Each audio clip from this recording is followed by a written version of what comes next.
tarde, boa tarde, boa tarde, minha gente. Estamos no ar através das ondas do canal Educação em mais uma transmissão de aulas para o curso técnico em Finanças. Estou diretamente do estúdio 7. Eu, a Nina, minha diretora de imagens, a Sandra Mota é a prof assistente e nós vamos juntos até as 17h30, ok, minha gente? Em mais uma aula do curso técnico em Finanças, a disciplina é Fundamentos das Finanças Públicas. Beleza, minha gente, tudo bem? Hoje, 7 de novembro do ano de 2022. Pode botar o slide todo aí na tela, Nina, por favor. Estamos discutindo o déficit público como instrumento de política econômica. Vamos lá, deixa eu voltar aqui, só para fechar a linha de raciocínio nesse slide aqui. Eu estava falando que nos governos militares tinha um tripé. Esse tripé é formado por 3 elementos. O que é que sustentou? E na época dos governos militares, a economia brasileira crescia em média, deixa eu botar o vermelho sangue aqui, crescia em média 7% ao ano a economia brasileira. Né? Esse período é chamado de milagre econômico. Em média, foi o período em que a economia brasileira mais cresceu nos governos militares. O que sustentava isso? Eram, por exemplo, os investimentos estrangeiros que eram fartos neste período, entre 1965 e 1982, ok?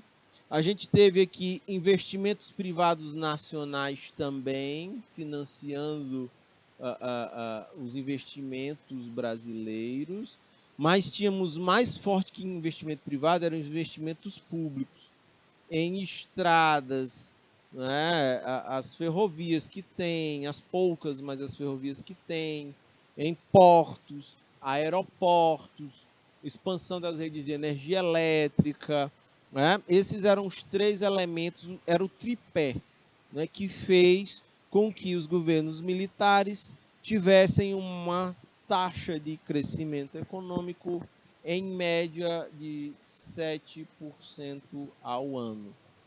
É óbvio que os governos militares não foram um mar de rosas. Houveram vários problemas aqui no meio. Né? Deixa eu destacar aqui em vermelhinho, só um minuto.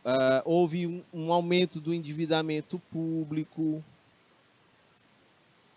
Só um minuto. Endividamento público. Houve inflação descontrolada, sacam? Houve repressão à liberdade de expressão, não se podiam publicar críticas ao governo dos militares, que órgãos de imprensa eram fechados, não se podia escrever qualquer tipo de letra de música, as músicas elas tinham que passar por uma comissão que ia avaliar se aquelas músicas elas eram adequadas ou não. Né?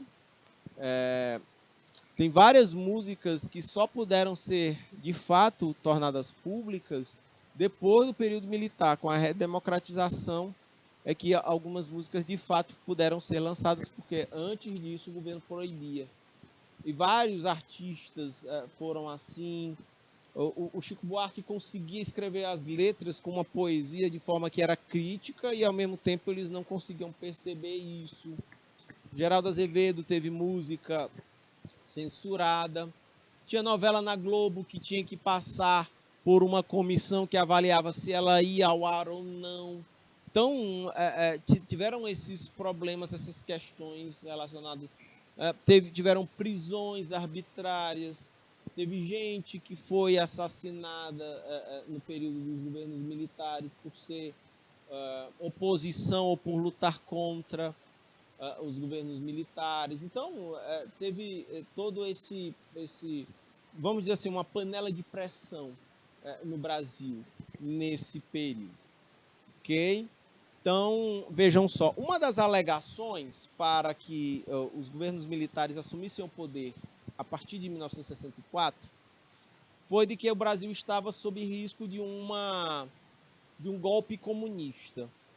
Mas, se a gente for usar a história, né, como forma de tentar entender como é que as coisas funcionam, percebam, um golpe de qualquer forma, né, dentro de um país, ele só existe se as forças armadas estiverem juntas. Percebam, as forças militares, o exército, a aeronáutica, a marinha brasileira, elas não estavam alinhadas aos comunistas. Logo, havia uma incapacidade dos comunistas de aplicarem qualquer tipo de golpe dentro do Brasil, sem a participação das forças armadas.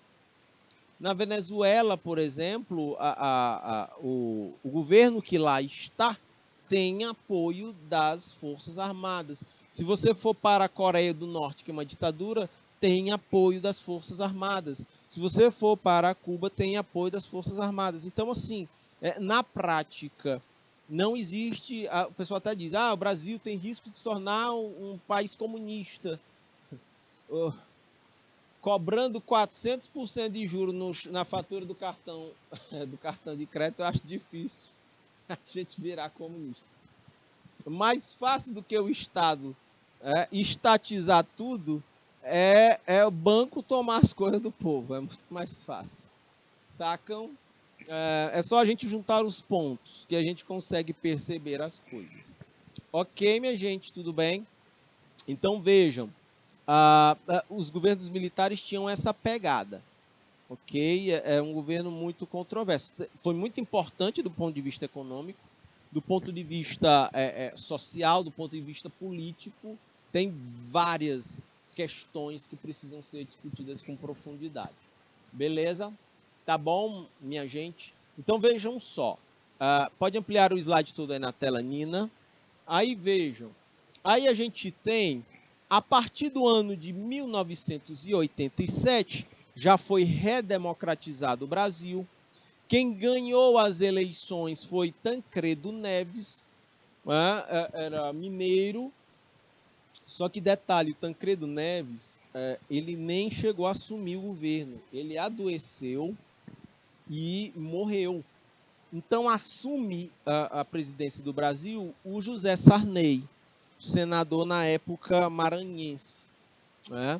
Então, em decorrência do tripé econômico no governo militar, o que é que deu errado aqui? Isso bem aqui, ó. Só um minuto.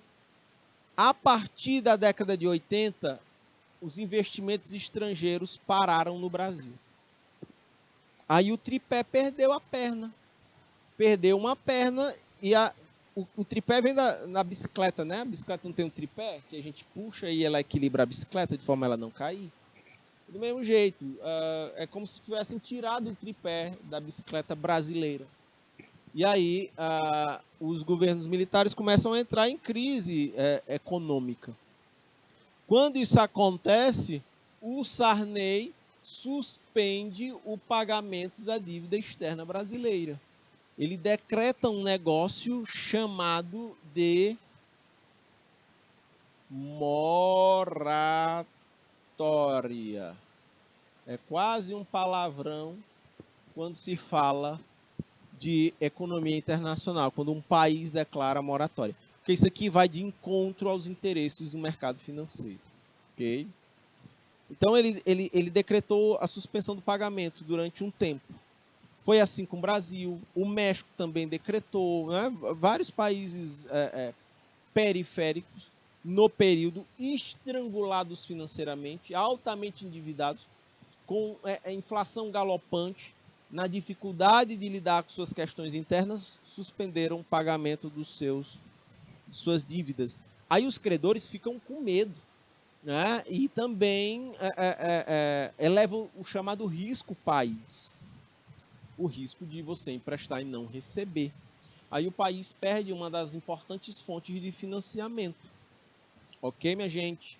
Então, ó, minha gente, a dívida externa é um dos principais agentes que contribuem para o agravamento das desigualdades sociais. Deixa eu fazer isso aqui com o marca-texto verde, ó. A dívida externa é um dos principais elementos ou agentes que agravam as desigualdades sociais num país. Por quê? Porque o país se endivida tanto, ele começa a pegar parte muito expressiva dos recursos públicos e fica refém. Ele tem que pagar juros da dívida e acaba deixando de investir em educação, em saúde, saneamento, em energia elétrica, em infraestrutura, que é tão importante para o país. E aí você tem as desigualdades sociais. Sacam? O pagamento da dívida, para isso, é reservado um grande volume de recursos que deixam de ser investidos na saúde, na educação, no reajuste do salário mínimo, na infraestrutura. E isso alimenta aquela fala que eu tanto critico aqui, que é: o governo tem que arrecadar mais do que gastar. Por quê?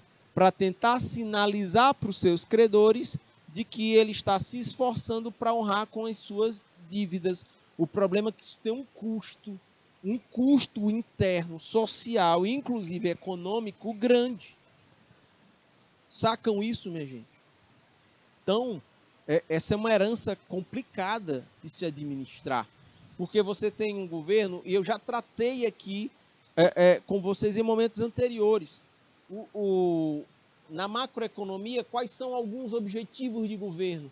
Gerar pleno emprego, estabilizar a economia, crescimento econômico. Mas, por vezes, atingir a esses três objetivos macroeconômicos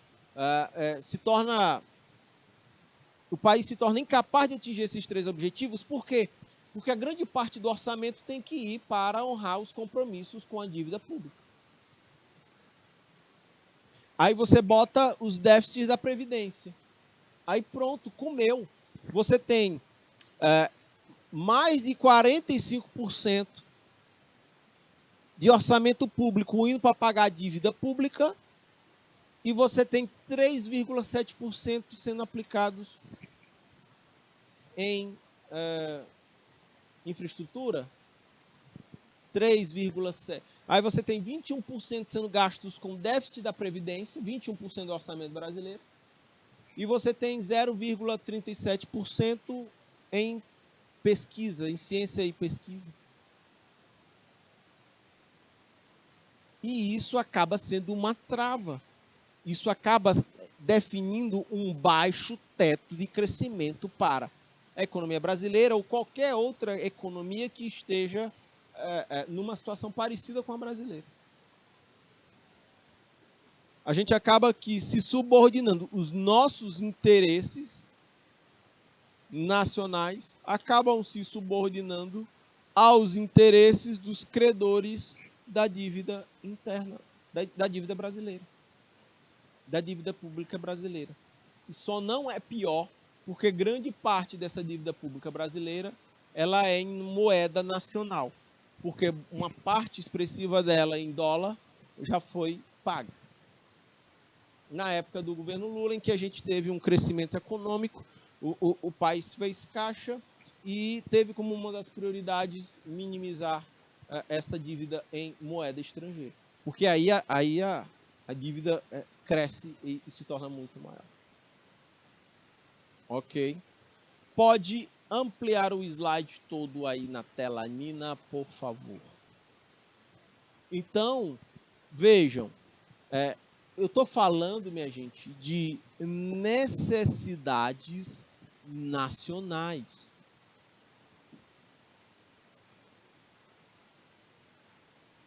Nas necessidades nacionais, percebam, é importante que haja o atendimento universal às populações mais desfavorecidas, a quem é mais vulnerável.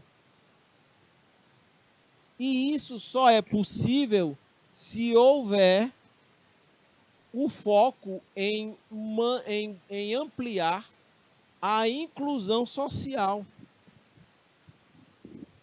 das pessoas mais vulneráveis.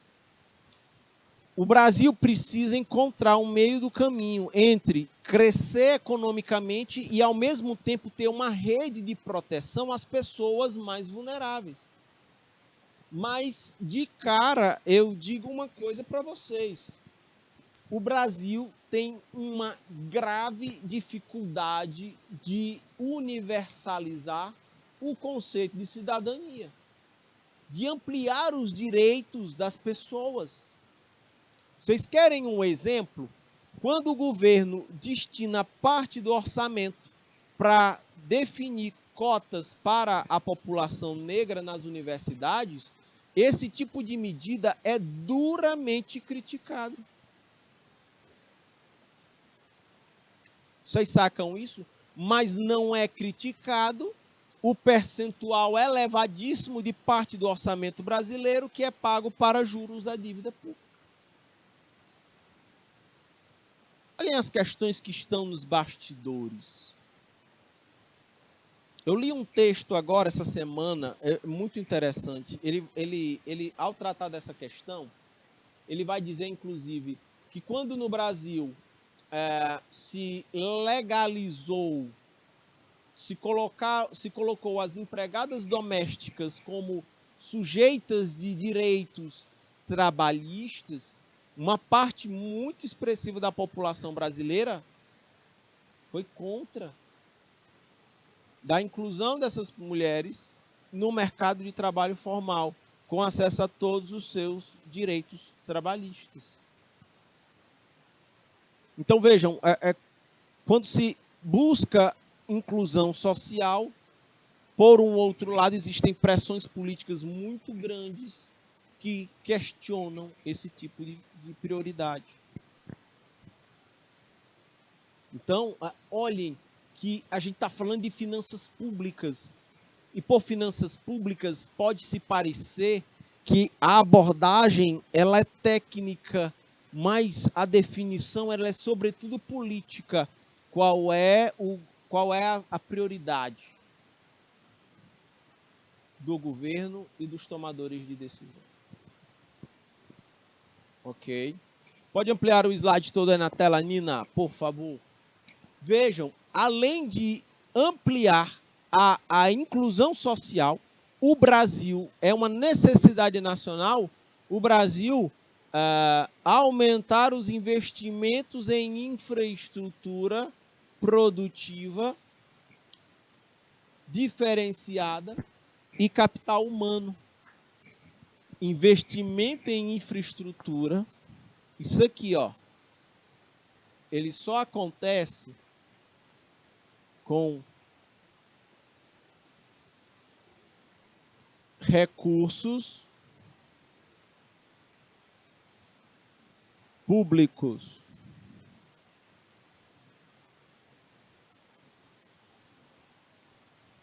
Elevados.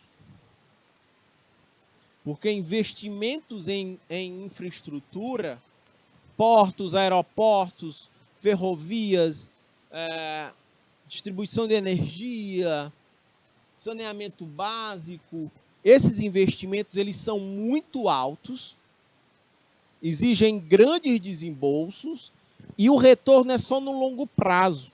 Logo, eles são desinteressantes para a iniciativa privada.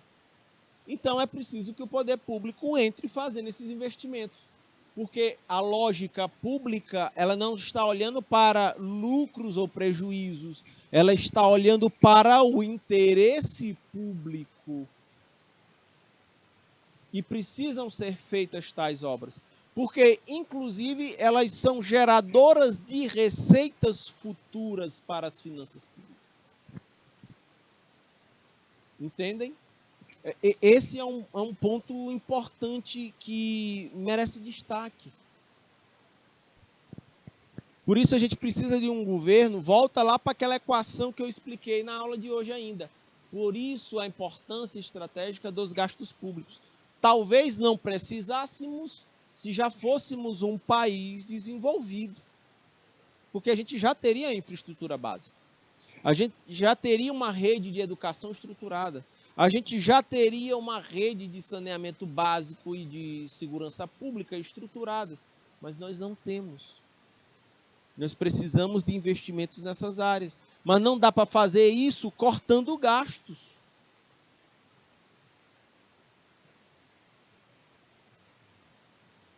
Sacam? Então é fundamental investimentos em infraestrutura, investimentos públicos e, por outro lado, que isso gere crescimento da atividade econômica. Ao mesmo tempo, a gente precisa ter preparação de uma mão de obra qualificada para se inserir no mercado de trabalho. E aí entra o papel. Vocês estão fazendo aqui um curso técnico em finanças. A ideia é que vocês tenham, a hipótese é que vocês tenham mais probabilidade de se inserir no mercado de trabalho do que se fizessem apenas o ensino médio.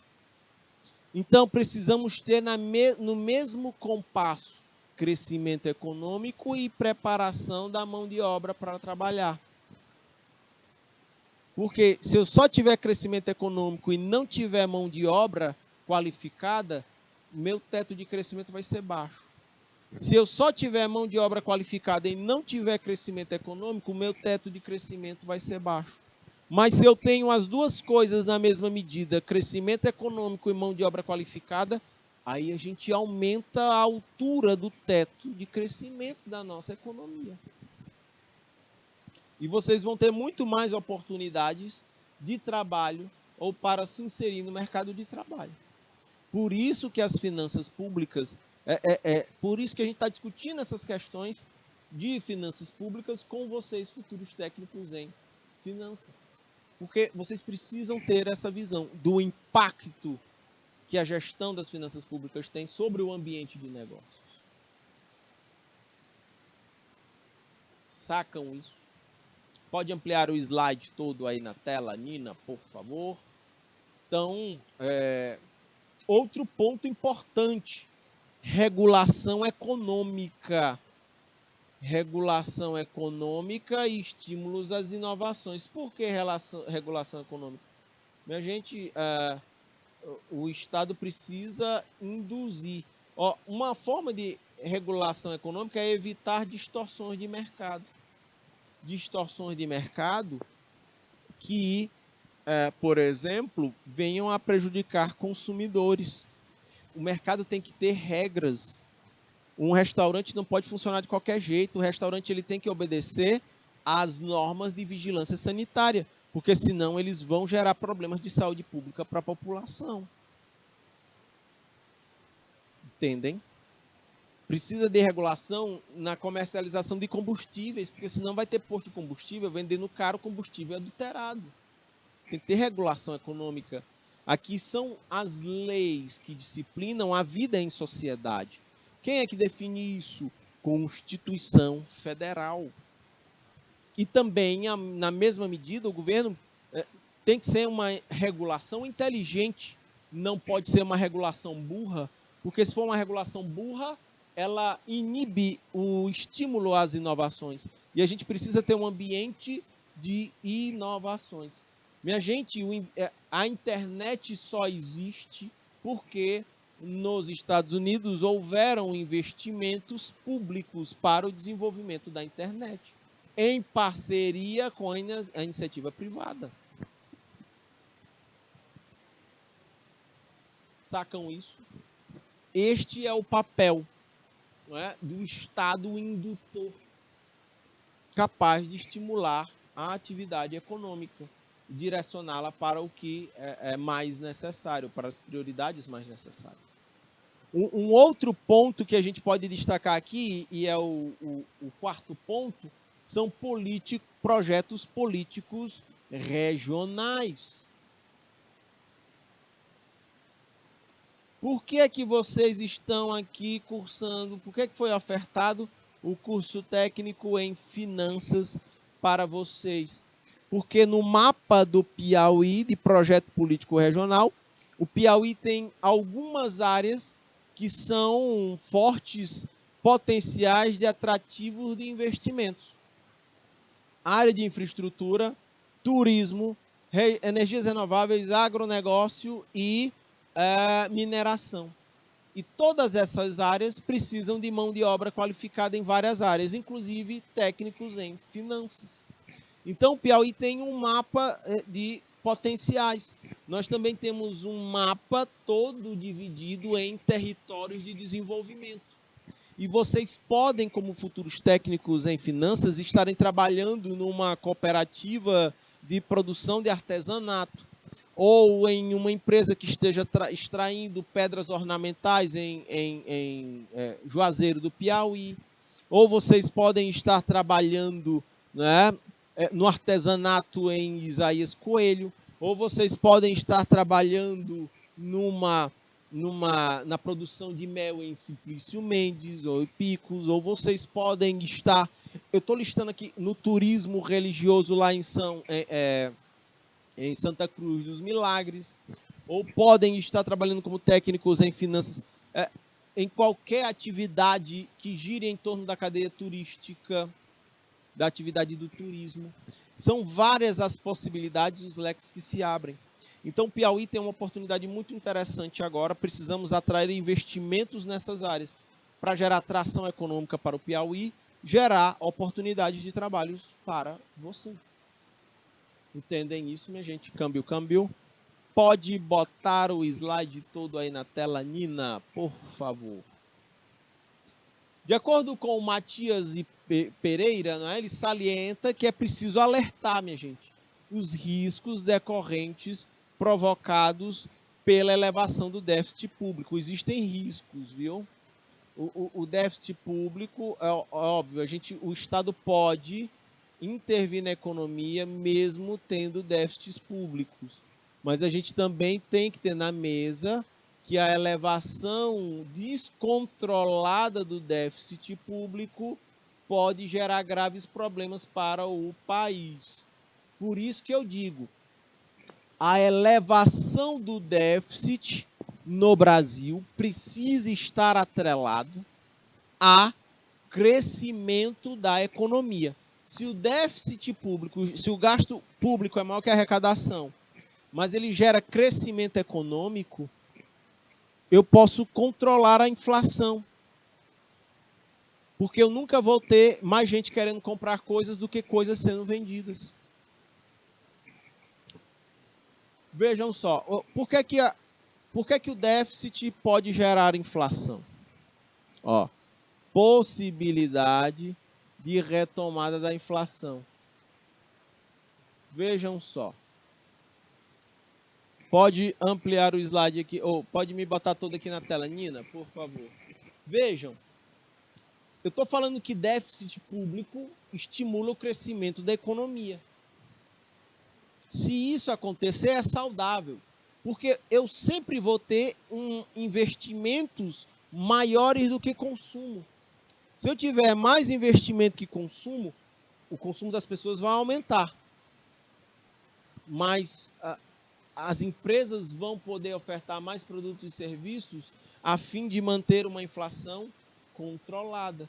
O problema é quando o consumo cresce mais do que o investimento. Aí eu vou ter inflação. Porque eu vou ter mais gente querendo comprar do que coisas sendo vendidas. E aí eu vou ter contaminação de preços. Aí eu posso ter inflação. Mas é possível você ter crescimento econômico e ter uma inflação razoavelmente controlada, na medida em que a gente olha para essas duas variáveis, consumo e investimento. Então, podemos operar com déficit, mas esse déficit precisa ser produtivo. Gastar mais com atividades fins do que com atividades meio. Isso é fundamental. Então, vejam só, até porque eu tenho que criar uma base de pagamento, não é, para esse déficit público. Porque, vejam só, ele vai exercer pressão sobre o déficit, sobre a dívida pública. A não ser que eu esteja aumentando minha capacidade de pagamento. Como? Gerando riqueza. Se eu arrecado somente para... Se eu tenho arrecadação mais do que gasto, e essa sobra eu vou usar para pagar juros de dívida, isso é estéril, isso não me gera capacidade de pagamento futura. Eu só estou rolando a dívida. Eu preciso ter déficits, mas que sejam aplicados produtivamente para crescer a economia, cresce receita, cresce capacidade de pagamento de forma sustentável. Ok, minha gente? Então, de acordo com o Matias Pereira, destaco em amarelo, à medida em que a dívida pública ela vai se elevando, vai aumentar o volume de juros pagos pelo governo aos seus credores e, por sua vez, vai reduzir despesas do Estado em áreas sociais. É exatamente isso que está acontecendo agora no Brasil. Há muito tempo no Brasil isso está acontecendo. E isso vem sufocando a capacidade brasileira de crescer. Porque as finanças públicas no Brasil têm olhado para despesa e não para formas de aumentar a receita. Ok? Eu trouxe alguns gráficos aqui para mostrar o desempenho das finanças públicas para vocês nos últimos anos. Aqui eu tenho o resultado primário e o nominal. Estou falando de déficit. E aí, o que é que eu quero dizer aqui? Vejam, o resultado primário, o déficit ou superávit, né? O que é que vai acontecer? O primário, ele envolve gastos do governo, mas ele exclui despesa financeira com juros da dívida. São todos os amarelinhos aqui. Aqui em 2013, a gente teve superávit primário. Ó, operamos no azul. Superávit primário. Mas quando a gente coloca as despesas financeiras, que é o vermelho, a gente teve um déficit aqui de 110 bilhões de reais. A gente teve 75 de superávit primário e um déficit, quando inclui todas as despesas do governo mais a despesa financeira, eu tive aqui um resultado negativo.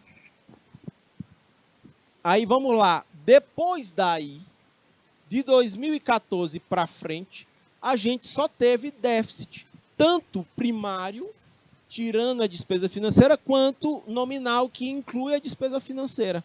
Vejam, os gastos com despesa financeira sempre são, quando inclui, eles sempre são maiores a barra vermelha do que a amarela. E aqui segue os déficits. Olha a tendência que nós temos aqui, ó. Deixa eu botar uma linha preta fina aqui, ó. Olha a tendência dos déficits aqui.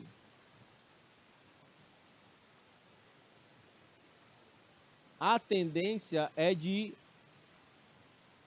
aumento dos prejuízos. Entendem? Por exemplo, deixa eu pegar aqui o ano de 2020. Em 2020, só com o resultado primário, pandemia, necessidade de aumentar gastos. Em 2020, a gente teve 745 bilhões em déficit, tirando a despesa financeira, juros da dívida. Quando eu boto o juros da dívida, aí o déficit é maior, o nominal é de 1 bilhão de reais. Esses dados, eles são da Secretaria do Tesouro Nacional e do Banco do Brasil. Sacam, minha gente? Povo de Baixa Grande do Ribeiro, Floresta do Piauí, Landri Salles, povo de Parnaíba, Oioioi, Câmbio e povo que nos acompanha aqui pelo chat do YouTube. Esse aumento dos déficits, eles vêm gerar alguns outros efeitos. O Brasil aumentou a despesa primária no ano de 2020 por conta da pandemia para 745 bilhões de reais. Isso tudo desconsiderando o pagamento de juros da dívida, porque quando a gente inclui o pagamento da dívida, aqui ó, a gente tem um aumento para 1 trilhão de reais. Quando a gente aumenta as despesas financeiras do governo. Tudo isso aqui mostra que cada vez mais parte do orçamento brasileiro vai para a despesa financeira e sobra menos para as atividades como saúde, educação, infraestrutura.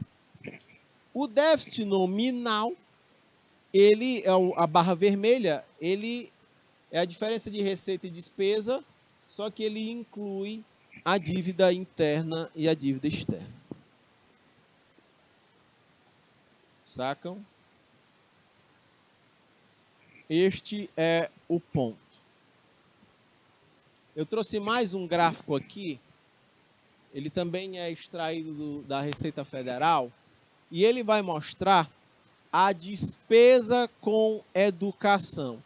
Olhem aqui. A linha azul, ela mostra as despesas empenhadas em relação a despesa relacionada à educação. Olhem a queda dela aqui, ó. Eu vou reforçar ela de azul. Gastos com educação. Ao longo dos anos 2016, 2017, 2018, 2019 e 2020, os gastos com educação vêm caindo. Por quê? Aumentaram os déficits brasileiros. O gasto brasileiro aumentou. E isso tem gastos de má qualidade. Gastos que vão, na maior parte, para pagar despesa financeira. Eles não aumentam a capacidade produtiva da economia. Cai gasto com educação. Já chegamos a gastar 5,3% em 2016. Hoje estamos gastando apenas 3,5% do orçamento brasileiro com educação. É pouco. Oi, Patrícia Santos. Câmbio. Boa tarde. Sacam isso, minha gente? Vamos adiante. Resultado primário aqui brasileiro. Aqui são receitas e despesas do governo central. Aqui vai até 2008.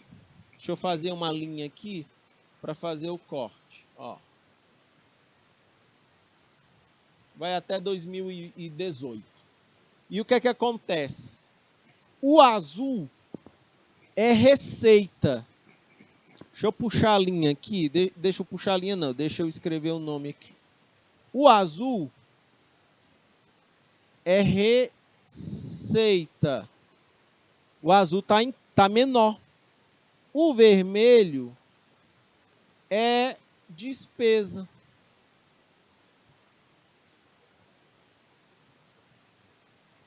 Olha só. Houve um momento, ó. Durante esse período aqui, deixa eu marcar de roxo aqui. Ou, não, roxo não. Deixa eu marcar aqui de preto mesmo. Durante esse período, ó.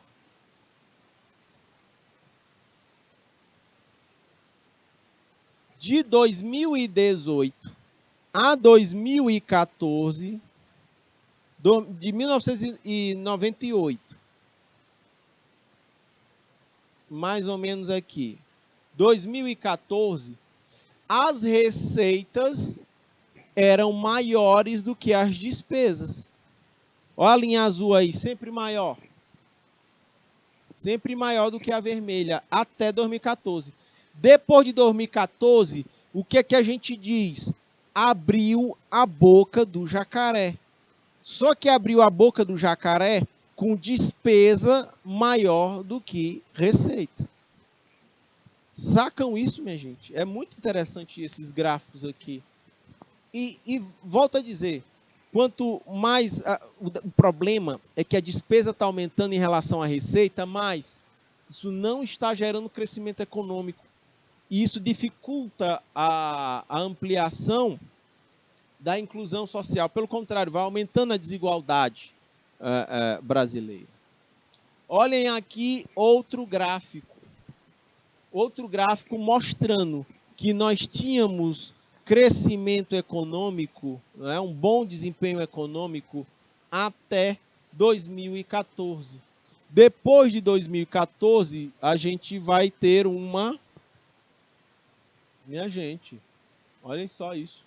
O resultado negativo acumulado aqui é grande. Olha o comportamento. Cai o gasto público, derrubou todo o resultado primário do governo. Tem uma outra questão que entra aqui nessa conta. Não é só despesa financeira, receita e despesa financeira. Nesse cenário aqui também entra o preço das commodities. O Brasil vende muita matéria-prima para o exterior. Nesse período também houve uma grande queda nos preços das commodities. Eu vou puxar para cá, ó. O faturamento das exportações, deixa eu botar assim, ó. Faturamento das exportações.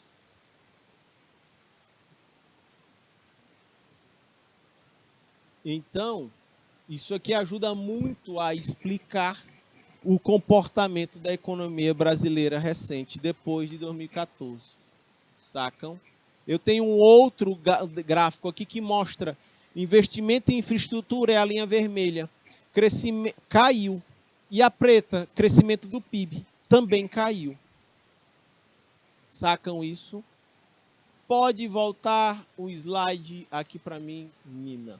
Esses gráficos todos nos mostram que as finanças públicas têm uma grande influência sobre o ambiente de negócios das empresas onde vocês poderão estar trabalhando como futuros técnicos em finanças. É importante que vocês tenham noção disso, tá bom?